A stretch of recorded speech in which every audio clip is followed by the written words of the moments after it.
যে অনতিবিলম্বে আগামী নির্বাচনে অবশ্যই কেয়ার পদ্ধতি নির্বাচন করতে হবে। আমাদের 34 বছরের ইসলামী ছাত্র আন্দোলন বাংলাদেশ ঐতিহ্য সচেতন সেগর সন্ধানীয় মানুষের সর্বাঙ্গীন মঙ্গল কামনায় আমরা কাজ করি, যার প্রেক্ষিতে বাংলাদেশের যে 5 কোটি শিক্ষার্থী আছে শিক্ষার্থীদের অধিকার আদায় হচ্ছে আমাদের কাজ।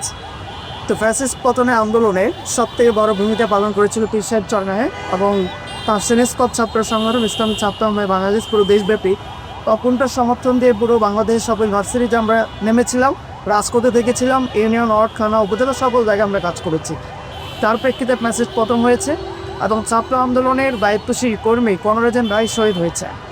তো এই গণহত্যার বিচার আমরা চাই, রাষ্ট্র সংস্কার চাই, প্লাস বিশেষ করে যে 53 বছর আমাদের বিদ্যমান এফপিটিপি পদ্ধতিতে যে নির্বাচনটি হয়েছে, যার মাধ্যমে দেশ জাতি মানবতার কল্যাণ হয়নি, তা আমরা চাচ্ছি এই পদ্ধতিকে চেঞ্জ করে আমরা পিয়ার পদ্ধতি প্রপোর্শনাল রিপ্রেজেন্টেশন থেকে হিসেবে প্রায় 91টি দেশে আছে।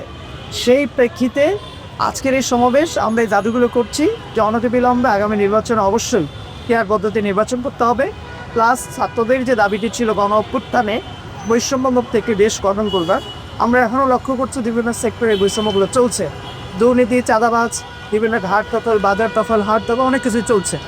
এটার আমরা একটা বৈষম্যমুক্ত কল্যাণ রাষ্ট্র চাই, যার প্রেক্ষিতে আজকে শহরে প্রায় মেসেজ থাকবে প্রয়োজনীয় রাষ্ট্র সংস্কার এবং সংখ্যানুপাতিক ক্রিয়া পদ্ধতিতে জাতীয় সংসদ নির্বাচন এবং হিসাবভিত্তিক কল্যাণ রাষ্ট্র প্রতিষ্ঠার দাবিতে আমাদের প্রতিষ্ঠাবার্ষিকী সমাবেশ।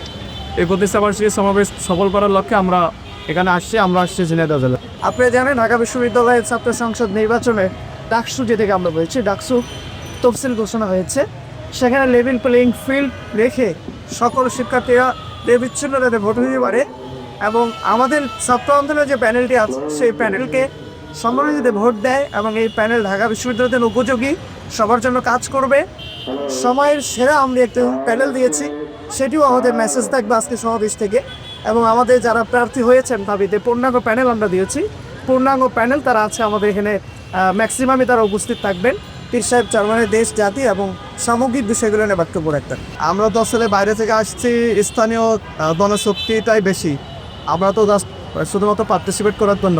তো আমাদের ঢাকার থেকে বড় অংশটা উপস্থিত হবে, 10,000 প্লাস উপস্থিত হবে বলে আমি আশা করছি। আমাদের প্রস্তুতি অত্যন্ত ভালো। আপনারা দেখছেন যে মুষলধারে বৃষ্টি হচ্ছে থেকে থেকে, অঝরে বৃষ্টি হওয়ার পরেও আমাদেরকে অসংখ্য নেতাকর্মী বিভিন্ন মসজিদে অবস্থান নিয়েছে। আমাদের ঢাকা আমাদের 4টি শাখা, বিশেষ করে ঢাকা নগর, ঢাকা মহানগর পশ্চিম, পূর্ব, উত্তর, দক্ষিণ, ঢাকা বিশ্ববিদ্যালয়, সরকারি কলেজ, করুণাচল কলেজ, সরকারি দ্বিতীয় কলেজ, বাংলা কলেজ এবং কবি নজরুল কলেজ সহ ঢাকা পলিটেকনিক, ঢাকা আলিয়া, এছাড়াও ঢাকায় যে সকল ক্যাম্পাস আছে সকল ক্যাম্পাসের শিক্ষার্থী হিসেবে আছে জনস্রোত থেকে আগে।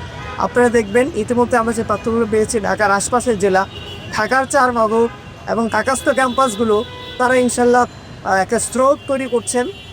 আশেপাশের মসজিদগুলোতে তারা প্রতিকূল আবহাওয়ার কারণে তারা অবস্থান নিয়েছেন। যেহেতু আমাদের মূল প্রোগ্রাম বাদ জুমা আনুষ্ঠানিকভাবে শুরু হবে, আমরা আশা করছি বাদ জুমা ইনশাল্লাহ স্মরণকালের সর্ববৃহৎ ভালো একটি ছাত্র সমাবেশ হবে। ডায়ালগ সুবাসিত টয়লেট ক্লিনার, যার পাওয়ার প্লাস ফর্মুলা টয়লেটের কোনায় কোনায় পৌঁছে 99.99% জীবাণু ধ্বংস করে। Remark.